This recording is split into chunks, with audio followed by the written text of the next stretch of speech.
ಕಿತ್ತೂರು ಪಟ್ಟಣದಲ್ಲಿ 100 ಹಾಸಿಗೆಗಳ ತಾಲೂಕು ಆಸ್ಪತ್ರೆಯ ನಿರ್ಮಾಣ ಶಂಕುಸ್ಥಾಪನೆ. ಆರೋಗ್ಯ ಮತ್ತು ಕುಟುಂಬ ಕಲ್ಯಾಣ ಇಲಾಖೆ ಬೆಳಗಾವಿ ಹಾಗೂ ಆರೋಗ್ಯ ಮತ್ತು ಕುಟುಂಬ ಕಲ್ಯಾಣ ಇಲಾಖೆ ಇಂಜಿನಿಯರಿಂಗ್ ಘಟಕ ಇವರ ಸಂಯುಕ್ತ ಆಶ್ರಯದಲ್ಲಿ ಕಿತ್ತೂರು ಪಟ್ಟಣದಲ್ಲಿ ಬಹುದಿನಗಳ ಬೇಡಿಕೆಯಾದ 100 ಹಾಸಿಗೆಗಳ ತಾಲೂಕು ಆಸ್ಪತ್ರೆ ನಿರ್ಮಾಣ ಕಾಮಗಾರಿಯನ್ನು ಇವತ್ತು ಆರೋಗ್ಯ ಸಚಿವರಾದ ದಿನೇಶ್ ಗುಂಡೂರಾವ್ ಹಾಗೂ ಕಿತ್ತೂರು ಕ್ಷೇತ್ರದ ಶಾಸಕರಾದ ಬಾಬಾ ಸಾಹೇಬ್ ಪಾಟೀಲ್ ಹಾಗೂ ಕಿತ್ತೂರಿನ ಕಾಂಗ್ರೆಸ್ ಮುಖಂಡರು ಸೇರಿಕೊಂಡು ಆಸ್ಪತ್ರೆಯ ನಿರ್ಮಾಣ ಕಾಮಗಾರಿಗೆ ಶಂಕುಸ್ಥಾಪನೆ ಮಾಡಲಾಯಿತು.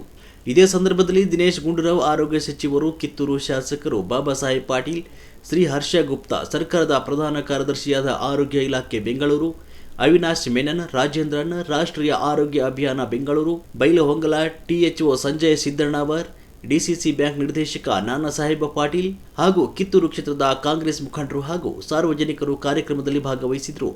ವರದಿಗಾರರು ರುದ್ರಪ್ಪ, ಹುಬ್ಬಳ್ಳಿ.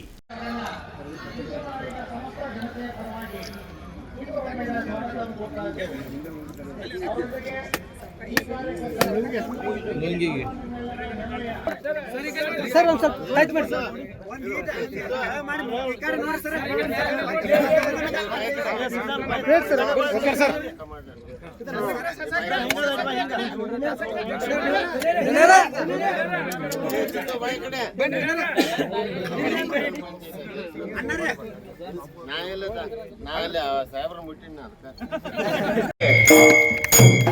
ನಮ್ಮ ನಮ್ಮೆಲ್ಲರ ಹೆಮ್ಮೆಯ ಕರ್ನಾಟಕ ಸರ್ಕಾರದ ಆರೋಗ್ಯ ಸಚಿವರಾದ ಮಾನ್ಯ ದಿನೇಶ್ ಗುಂಡೂರಾವ್ ಸಾಹೇಬ್ರವರನ್ನ ಸ್ವಾಗತ ಮಾಡಿದ್ದೇವೆ. ದಯಮಾಡಿ ಎಲ್ಲರೂ ವೇದಿಕೆ ಮುಂಭಾಗದೊಳಗೆ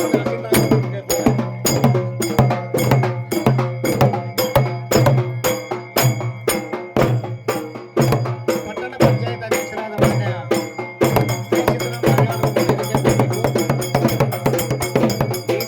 ಈ ಸಮಾರಂಭದ ಅಧ್ಯಕ್ಷತೆ ವಹಿಸತಕ್ಕಂಥ ನಮ್ಮ ಜನಪ್ರಿಯ ಜನಾನುರಾಗಿ ಹಾಗೂ ಅಭಿವೃದ್ಧಿಯ ಹರಿಕಾರ ಅಂತ ಶ್ರೀಯುತ ಬಾಬಾ ಸಾಹೇಬ್ ಪಾಟೀಲ್ ಅವರೇ, ವೇದಿಕೆಯ ಮೇಲಿರ್ತಕ್ಕಂಥ ಎಲ್ಲ ಗೌರವನೀಯ ಹಿರಿಯರೇ, ಯಾವತ್ತೂ ಇಲ್ಲಿ ಸೇರಿದ ಸಮಸ್ತ ಶರಣ ಬಂಧುಗಳೇ, ತಾಯಂದರೆ ತಮಗೆಲ್ಲ ಶರಣಗಳು. ಇದೊಂದು ಕಾರ್ಯಕ್ರಮ ಬಹಳ ವಿಶೇಷವಾದಂಥ ಒಂದು ಕಾರ್ಯಕ್ರಮ. ನಮ್ಮ ಶಾಸಕರಾದಂಥ ಶ್ರೀಯುತ ಬಾಬಾ ಸಾಹೇಬ್ ಪಾಟೀಲ್ ಅವರು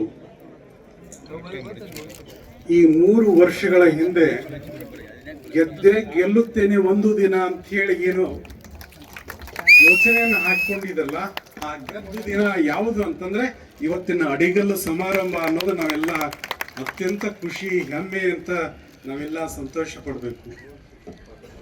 ಮಾಡುವ ಛಲ ಇದ್ರೆ ಏನೆಲ್ಲವೂ ಸಾಧಿಸ್ಲಿಕ್ಕೆ ಸಾಧ್ಯ ಇದೆ. 3 ಕೋಟಿ ರೂಪಾಯಿಗೆ ಅಲ್ಲಿ ಖರ್ಚು ಮಾಡಿ ಹಣ ಸುರಿದು ಅದನ್ನ ಚಾಲೆಂಜ್ ಆಗಿ ಇವತ್ತು ಮಾಡೇ ಮಾಡ್ತೀನಿ. ಅದು ಯಾರಿಗೋಸ್ಕರ ಅಂತಂದ್ರೆ ನಮ್ಮ ಬಡ ಜನತೆಗೋಸ್ಕರ, ಪ್ರಜೆಗಳಿಗೋಸ್ಕರ ಅನ್ನೋದ ಛಲ ಇದೆಯಲ್ಲ, ಅದು ಇವತ್ತು ಫಲ ಕೊಟ್ಟಿದೆ ಅನ್ನೋದು ಬಹಳ ಸಂತೋಷ. ಬಹುಶಃ ಅವರ ನೇತೃತ್ವದಲ್ಲಿ 3 ವರ್ಷಗಳ ಹಿಂದೆ ಇವತ್ತು ಎಲ್ಲ ಹಿರಿಯರು ಇದ್ದರಿ. ನಮ್ಮ ವಿಶೇಷ ಅಂತಂದ್ರೆ ನಮ್ಮ ಇವತ್ತಿನ ಪಟ್ಟಣ ಪಂಚಾಯತಿ ಅಧ್ಯಕ್ಷರಂತ ಸಿದ್ದು ಮಾರಾಯಣ ಅವ್ರಿಗೆ ಹಿಡ್ಕೊಂಡು ಅವರೆಲ್ಲ ನೇತೃತ್ವದಲ್ಲಿ, ಅನೇಕ ಹಿರಿಯರ ನೇತೃತ್ವದಲ್ಲಿ ಈ ಹೋರಾಟ ನೆರವೇರಿತ್ತು. ಪೂಜ್ಯರ ಪಾದಗಳಿಗೆ ನಮಸ್ಕರಿಸುತ್ತಾ, ಅದೇ ರೀತಿಯಾಗಿ ಇನ್ನೋರ್ವ ಪೂಜ್ಯರಾದಂಥ ನಿತ್ಯನ ಕೇಸರಿಗಳ ಪಾದಗಳು ಕೂಡ ನಮಸ್ಕಾರ ಹೇಳ್ತಾ, ಕಾರ್ಯಕ್ರಮದ ಈ ಭೂಮಿ ಪೂಜೆ ನೆರವೇರಿಸಿಕೊಂಡು ಬಂದಂಥ ನಿಮ್ಮೆಲ್ಲರ ನೆಚ್ಚಿನ ನಾಯಕರು ಹಾಗೂ ಕರ್ನಾಟಕ ಸರ್ಕಾರದ ಆರೋಗ್ಯ ಮತ್ತು ಕುಟುಂಬ ಸಚಿವರಾದಂಥ ಶ್ರೀ ದಿನೇಶ್ ಗುಂಡೂರಾವ್ ಸಾಹೇಬ್ರೆ, ವೇದಿಕೆ ಮೇಲೆ ಉಪಸ್ಥಿತಿರುವಂಥ ಪಟ್ಟಣ ಪಂಚಾಯತಿ ಅಧ್ಯಕ್ಷರಾದಂಥ ಸಿದ್ದಣ್ಣ ಮರ್ಯಾಳ್ ಅವರೇ, ಬ್ಲಾಕ್ ಕಾಂಗ್ರೆಸ್ ಅಧ್ಯಕ್ಷರಾದಂಥ ಸಂಗನಗೌಡ ಪಾಟೀಲ್ ರೇ, ಶಂಕರಣ್ಣ ಹೊಳಿ ಅವರೇ, ಆತ್ಮೀಯ ಸಹೋದರರಾದಂಥ ಸುನೀಲ್ ಹನುಮಣ್ಣವರವರೇ, ನಾನಾ ಸಾಹೇಬ್ ಪಾಟೀಲ್ ರೇ, ಶಿವನಗೌಡ ಪಾಟೀಲ್ ಇವರನ್ನದೇ ವೇದಿಕೆ ಮೇಲೆ ಉಪಸ್ಥಿತರಿರುವಂಥ ಎಲ್ಲ ಗಣ್ಯಮಾನ್ಯರೇ ಹಾಗೂ ಇಲಾಖೆಯ ಎಲ್ಲ ಹಿರಿಯ ಅಧಿಕಾರಿಗಳೇ, ಇಲ್ಲಿ ನೆರೆದಂಥ ಯಾವತ್ತೂ ಪಟ್ಟಣದ ಹಾಗೂ ಸುತ್ತಮುತ್ತಲಿನ ಗ್ರಾಮದಿಂದ ಆಗಮಿಸಿದಂಥ ಎಲ್ಲ ನನ್ನ ಹಿರಿಯಂದಿರೇ, ತಾಯಿಯಂದಿರೇ ಹಾಗೂ ಯುವ ಮಿತ್ರರೇ, ಈ ಆಸ್ಪತ್ರೆ ಹಿಸ್ಟ್ರಿ ಬಹುತೇಕ ಈ ಬಿದ್ದಂಥ ಕಿತ್ತೂರು ಜನತೆಗೆ ಎಲ್ಲರಿಗೂ ಗೊತ್ತೈತಿ. ಏನೇನಾಗೈತಿ, ಏನಾಯಿತು, ಯಾವ ಥರ ಹೋರಾಟ ಆಯಿತು. ಸುಮಾರು 2022-23 ಸುಮಾರು 7.5 ಕಿಲೋಮೀಟರ್ದಿಂದ ಲಾಸ್ಟ್ ಸರ್ವೆ ನಂಬರ್ ನಮ್ಮ ತಾಲೂಕಿನಲ್ಲಿ ಅಲ್ಲೇ ನಿರ್ಮಾಣ ಆಗಕ್ಕೆ ಚಾಲು ಆಗಿತ್ತೇನ ಪ್ಲೇನ್ ಲೆವೆನ್ ಎದ್ದ ಬಿಟ್ಟಿತ್ತು. ಡಯಾಲಿಸಿಸ್ ಕೇಂದ್ರ ಇರ್ತದೆ, ರಕ್ತ ಸಂಗ್ರಹಣೆ ಕೇಂದ್ರ ಇರ್ತದೆ ಮತ್ತು ವಿವಿಧ ಎಲ್ಲ ಬೇರೆ ಬೇರೆ ಏನೇನು ತಾಲೂಕು ಆಸ್ಪತ್ರೆಗೆ ಅಗತ್ಯ ಇರುವಂಥದ್ದು ಎಲ್ಲವನ್ನು ಕೂಡ ಇಲ್ಲಿ ಕೊಡಿಸ್ತಾ ಇದ್ದೀವಿ. ಮತ್ತು ಈ ಆಸ್ಪತ್ರೆ 24/7 ನಡಿಬೇಕು, ಆ ಥರದ ಸಿಬ್ಬಂದಿಯನ್ನು ಕೂಡ ಕೊಡ್ತೀವಿ. ಅದರಿಂದ ಖಂಡಿತ ಕಿತ್ತೂರಿಗಿದು ಭಾಳ ಒಂದು ದೊಡ್ಡ ಒಂದು ಕೊಡುಗೆ ನಮ್ಮ ಸಿದ್ದರಾಮಯ್ಯ ಅವರ ಸರ್ಕಾರದಿಂದ ಅಂತ ನಾನು ಹೇಳೋದಕ್ಕೆ ಬಯಸ್ತೀನಿ. ಸರ್ ಈಗ ಚರ್ಚೆ ಆಗ್ತದೆ ಮೊಟ್ಟೆದು ಒಂದು ರೀತಿ ಏನೋ ಒಂದು ರೀತಿ ಅದೇನಿಲ್ಲಪ್ಪ, ಸುಮ್ಮನೆ ಅವೆಲ್ಲ ಏನು ಆ ಥರದ್ದು ತಿನ್ಬೋದು. ಯಾವುದೋ ಒಂದು ಬಂದಿರೋದಕ್ಕೋಸ್ಕರ ಅದು ಭಾಳ ದೊಡ್ಡ ಸುದ್ದಿ ಆಗಿದೆ. ಅವರು ದಯಮಾಡಿ ವೇದಿಕೆಗೆ ಬರಬೇಕಂತ ಕೇಳ್ಕೊಳ್ತಾ ಇದ್ದೇನೆ. ತದನಂತರ ಶಾಸಕರಿಗೆ ನಾವೆಲ್ಲರೂ ಕೂಡ ಆಮೇಲೆ ಮಾಡೋಣ. ಸನ್ಮಾನ್ಯ ಆರೋಗ್ಯ ಸಚಿವರಿಗೆ ಸಬ್ಗಾಂವ್ ಗ್ರಾಮಸ್ಥರು ತಮ್ಮ ಬೇಡಿಕೆಯನ್ನು ಈಡೇರಿಸಲು ಮನವಿಯನ್ನು ಕೊಡ್ತಾ ಇದ್ದಾರೆ.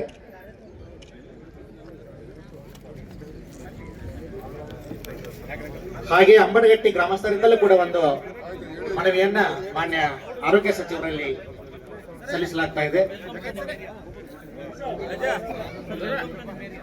ಪಟ್ಟಣ ಪಂಚಾಯತ್ ಎಲ್ಲ ಸದಸ್ಯರು ಕೂಡಿಕೊಂಡು ಮಾನ್ಯ ಆರೋಗ್ಯ ಸಚಿವರಿಗೆ ಗೌರವ ಸನ್ಮಾನವನ್ನ ನೆರವೇರಿಸಿಕೊಡ್ತಾ ಇದ್ದಾರೆ. ಹಾಗೆ ಬಸಾಪುರ್ ಮತ್ತು ತಿಗಡೋಳಿ ಗ್ರಾಮಸ್ಥರಿಂದ ಕತ್ತರಿದಂಡಿ ಗ್ರಾಮಸ್ಥರು ಮಾನ್ಯ ಕೃಷ್ಣಪ್ಪ ಶಿಂದೆ ಅವರು, ಮಾಂತೇಶ್ ಹೆಗ್ನೆ ಅವರು, ದಶರಥ ಮಡಿವಾಳ ಅವರು ಈ ಒಂದು ಸಮಾರಂಭದಲ್ಲಿ ಭಾಗಿಯಾದಂತ ಪೂಜ್ಯರಿಗೆ ಹಾಗೂ ಇತರೆ ಎಲ್ಲ ಪ್ರತಿನಿಧಿಗಳಿಗೆ, ಎಲ್ಲ ಅಧಿಕಾರಿ ವೃಂದದವರಿಗೆ ವೇದಿಕೆ ಪರವಾಗಿ ವಂದನೆಗಳನ್ನು ಸಲ್ಲಿಸ್ತಾ ಇದ್ದೇವೆ. ಸನ್ಮಾನ್ಯ ಸಚಿವರ ಸುದ್ದಿಗೋಷ್ಠಿ ಇರುವುದರಿಂದ ಕಾಲಾವಕಾಶದ ಕೊರತೆ ಇದೆ. ದಯಮಾಡಿ ಸನ್ಮಾನ ನೆರವೇರಿಸುವಂತ ಎಲ್ಲ ಮಹಿಳೆಯರು ಕೆಳಗಿಳಿಬೇಕು.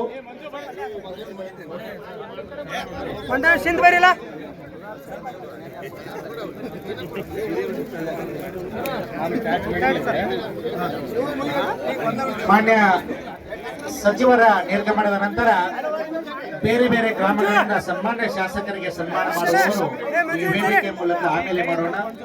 ಎಲ್ಲರಿಗೂ ಕೂಡ ಉಪಹಾರದ ವ್ಯವಸ್ಥೆ ಇದೆ, ದಯಮಾಡಿ ಯಾರು ಹೋಗಬಾರದು. ಸನ್ಮಾನ್ಯ ಸಚಿವರ ಸುದ್ದಿಗೋಷ್ಠಿ ಇರುವುದರಿಂದ ಸಮಯದ ಕೊರತೆ ಇದೆ, ದಯಮಾಡಿ ಕಾರ್ಯವನ್ನು ನಿರ್ವಹಿಸಿ ತಮ್ಮಲ್ಲಿ ವಿನಂತಿಸಿಕೊಳ್ತಾ ಇದ್ದೇವೆ.